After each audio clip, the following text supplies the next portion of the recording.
You will hear a science student inquiring about English courses at a university language centre. You now have 30 seconds to read questions 1 to 7.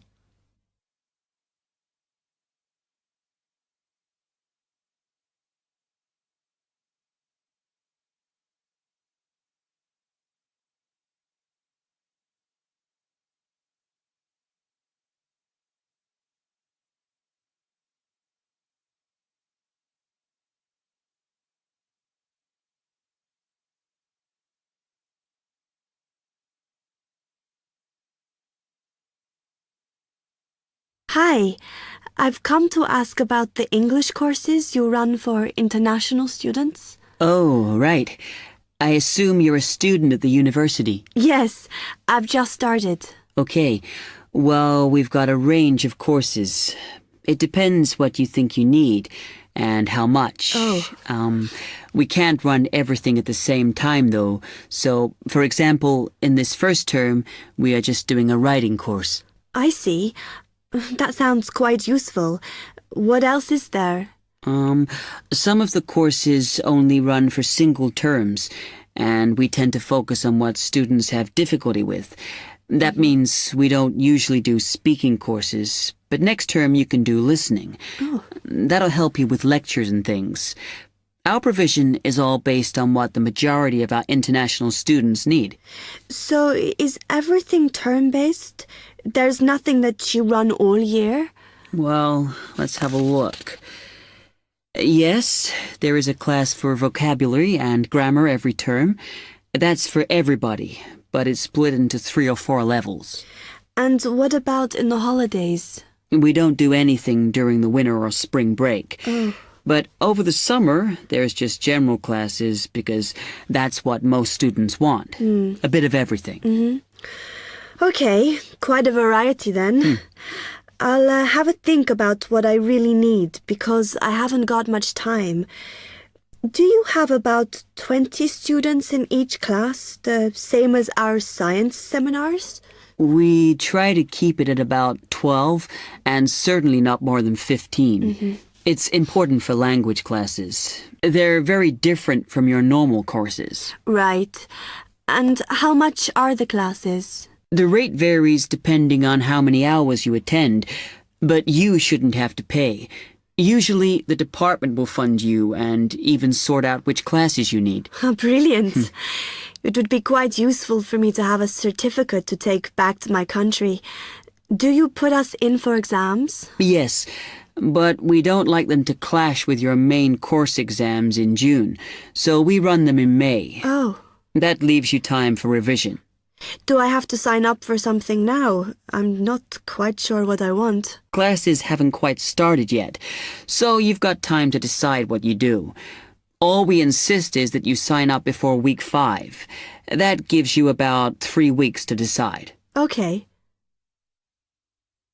You now have 15 seconds to read questions 8 to 10.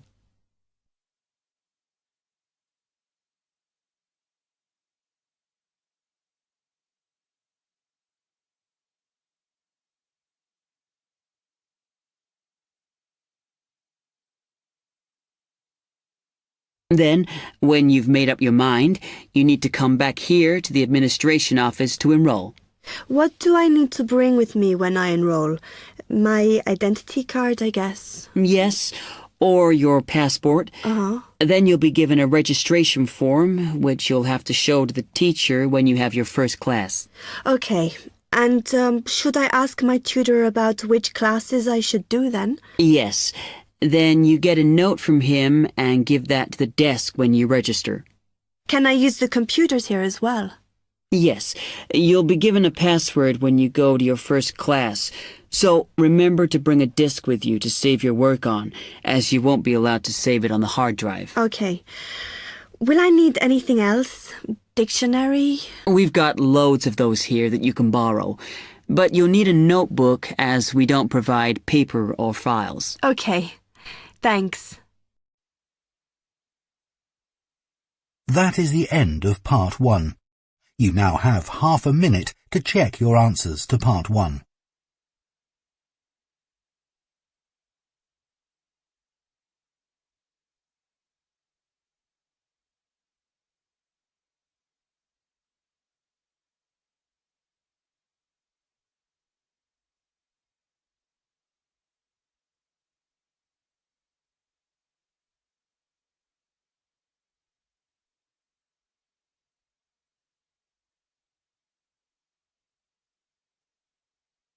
Part 2. You will hear a man giving some information about transport in London.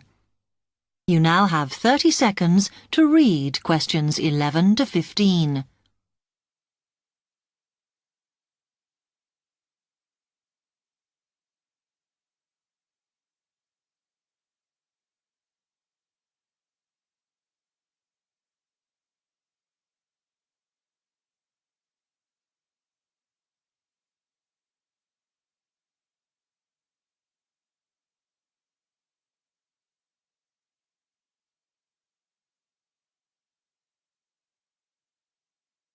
Hello, can I help you? Oh, yes.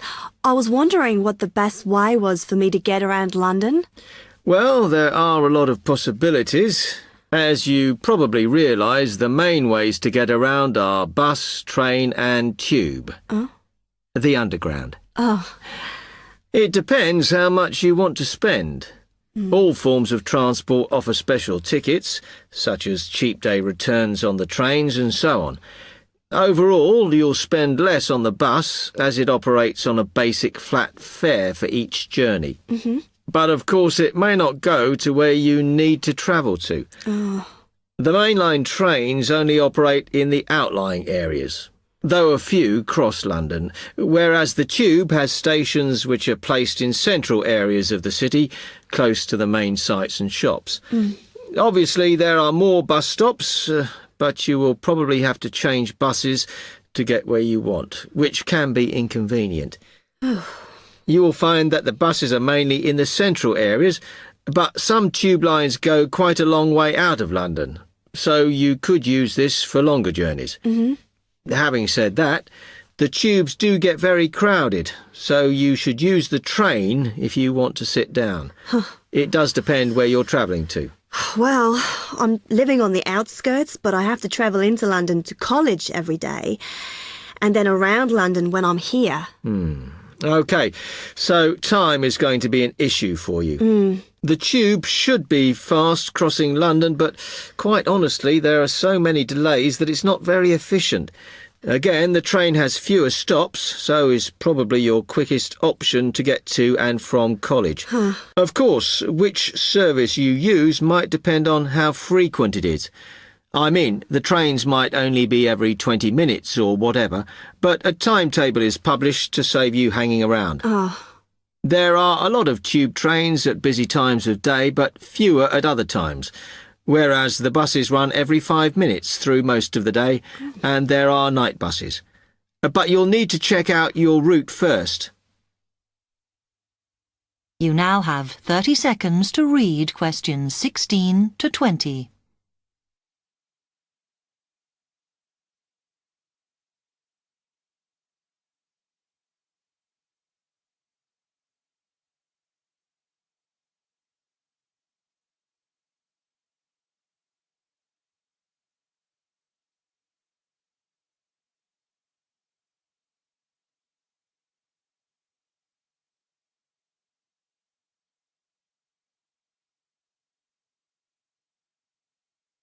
OK, thanks.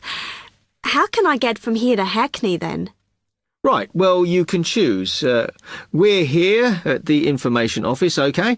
Now, next to us, on the corner of the High Street and Sweet Street, is the bus stop, opposite the bank. The bus goes all the way to Hackney, but it is a very indirect route, so it could take ages. If you want to take the train, walk down the High Street towards the city. Go past the bank, and on your left is the station, just before you get to the post office. There's a mainline service to Hackney Wick, so if you need to get into the centre of Hackney, you may need to pick up a bus when you get there. Opposite the post office, on the corner of Hart Lane, is the tube entrance. You'll see the big signs. That's probably the best way to get there, though you may have to change. It's probably best if you go and get a travel card first. To get to the ticket office, you go out of here onto the High Street. Then turn into South Street, and the ticket office is on your right opposite the cinema. Of course, you may decide it's quicker to take a taxi. But it's a long way, so I think it'll be very expensive. If you do want to get a cab, then the rank is outside here, just opposite the office. That is the end of Part 2. You now have half a minute to check your answers to Part 2.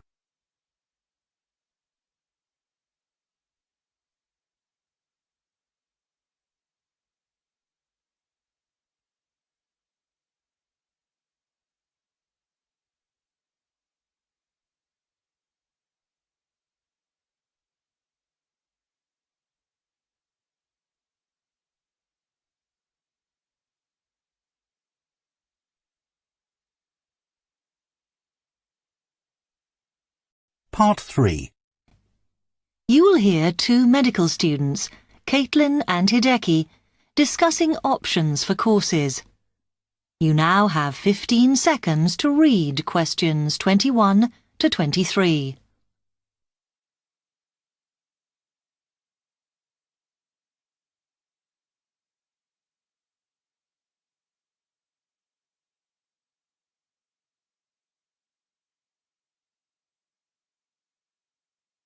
Hi, Hideki. How are you? Fine. I'm glad I bumped into you. Have you got 5 minutes to sit down and discuss our extra course options for next term? Yeah, sure. You mean the support courses for our modules? Yes. We've got 3 choices, and I'm not sure which would be best for us to do. Let's have a look. Yeah, we could do science and ethics. Sounds quite interesting. Yes, but I think we should be thinking what we get out of each course. So, science and ethics, there's a lot of reading and research to do. And I don't think it comes up in the exams, does it? I'm not sure. Oh, I see we have to do assignments and we get our score from that. But what it would do is to force us to get better at doing essays and reports. You know, organizing them and using the right kind of language. Might be worthwhile. Yeah, you're right. An alternative is the pharmacology prelim course. Oh.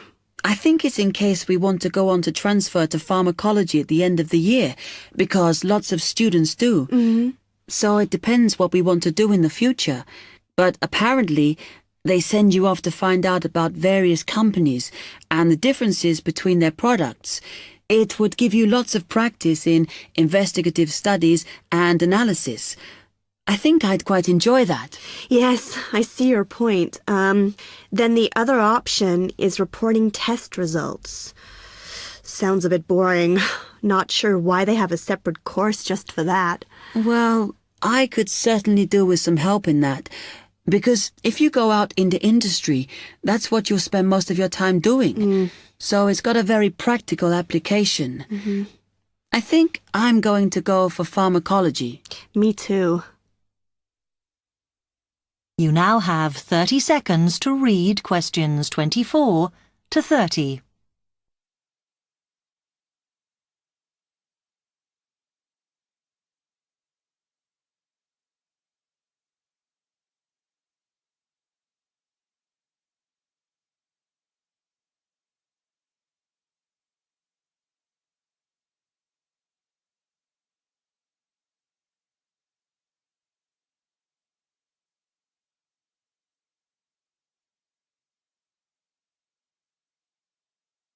So let's have a look at it in more detail.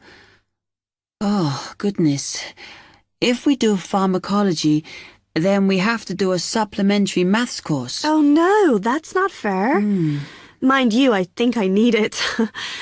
Does that mean we have twice as many lectures? No, this maths is only a short course. The chemistry department are responsible, and they do it in the 3rd term. So we've got all next term to settle into the pharmacology bit. I find the tutor makes a real difference. Some of them make chemistry so easy, and some of them I can't understand at all. Like that one we had from Oxford University.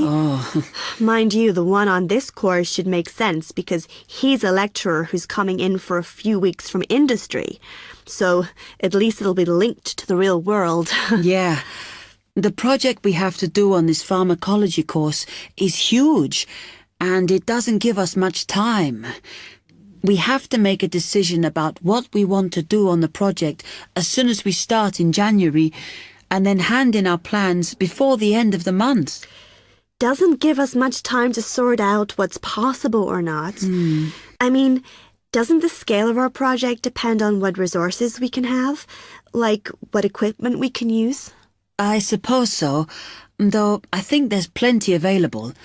For example, it says that if we need to do any experiments, then we can use all the equipment in the new lab, as long as we book it. Oh, okay. It's slowly beginning to take shape for me. I think it'll be a good course. I'm just worried that I get enough support to do it. I think you'll be okay. And the tutors are always available if you get stuck. Actually, it says that if you're not sure, then in December, they'll be running 1 or 2 additional seminars. So I might go to those. Actually, what's quite interesting is that at the end of the course, when our project is completed, then we have to do a presentation on it. Oh. I think that's quite good practice. A bit scary, though. Well, it shouldn't be too bad, as they say that we can do it in pairs. Spread the load, as it were. Good. I have done presentations before, but I'm always very nervous. And is the presentation what we're assessed on, then? Let me look. It says that we have an interview and we get a mark for the whole course depending on how well we do in that. Oh, right. Okay. That is the end of part 3. You now have half a minute to check your answers to part 3.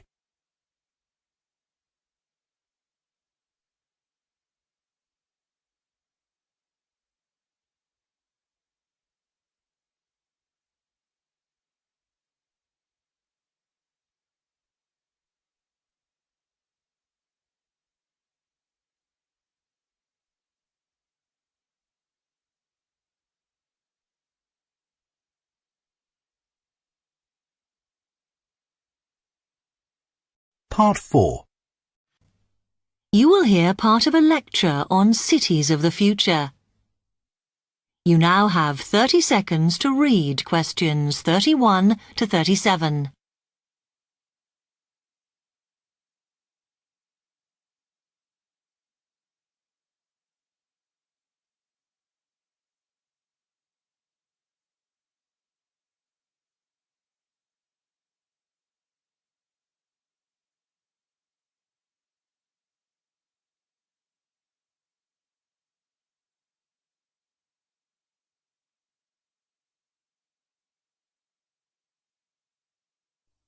Okay, we've been looking at how societies will develop in the future and at the increase in the size of cities. So I want to talk to you today about the key considerations in these cities of the future.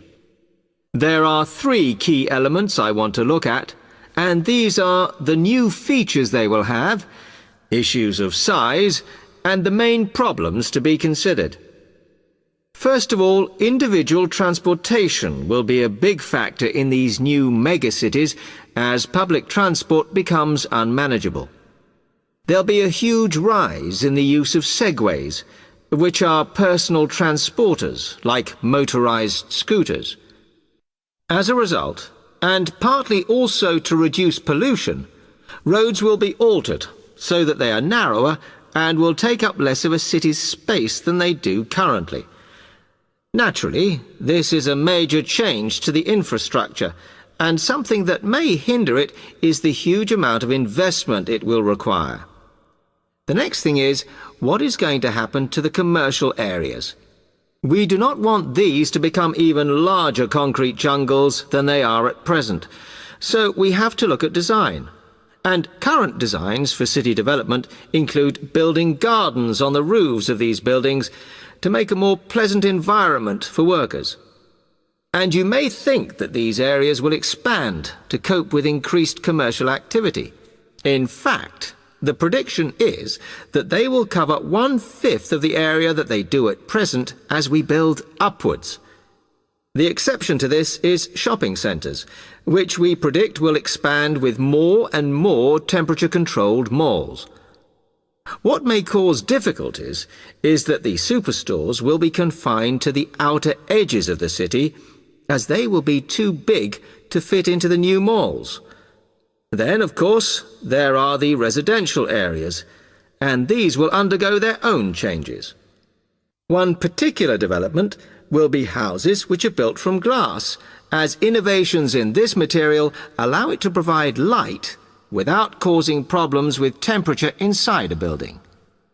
The residential areas will not be allowed to expand without limit, as happens in some areas at present, and their size will be restricted to a population of 15,000.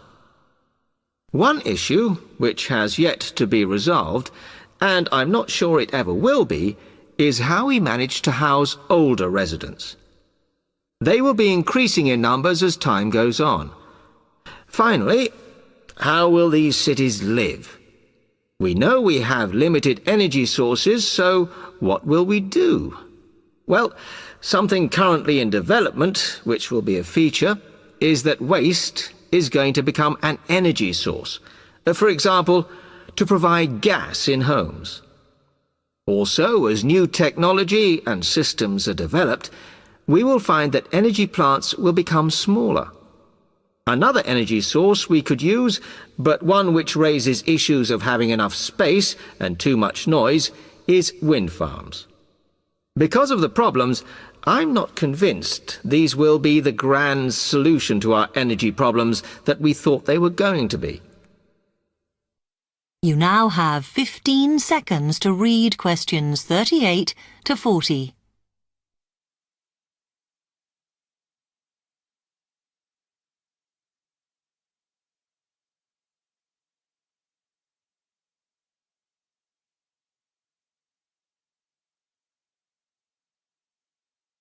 Now, moving on to looking at the social aspect of cities, we need to look at housing and how people will live. Cities currently have flats in the centre, populated by single people and wealthier residents, and families tend to move to the outskirts. In the future, the centre of cities will see a dramatic change. We will see many more examples of cooperative buildings. This is where people join together to form a company that owns the building they live in. And despite continuing shortages, there will also be a rise in the provision of retirement homes in city centres, so that the elderly can have easy access to hospitals and shops. Recently, we have seen a levelling off in the growth of private housing, and I think that will not change. But we are likely to see more social housing, as far fewer people will be able to afford to own their own homes. OK, now, if anybody has any...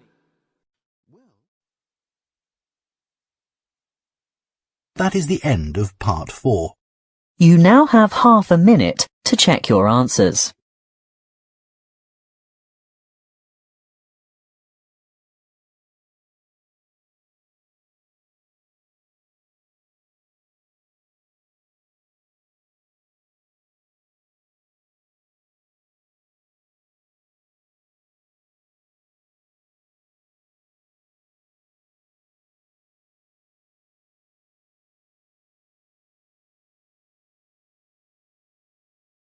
That is the end of the listening test.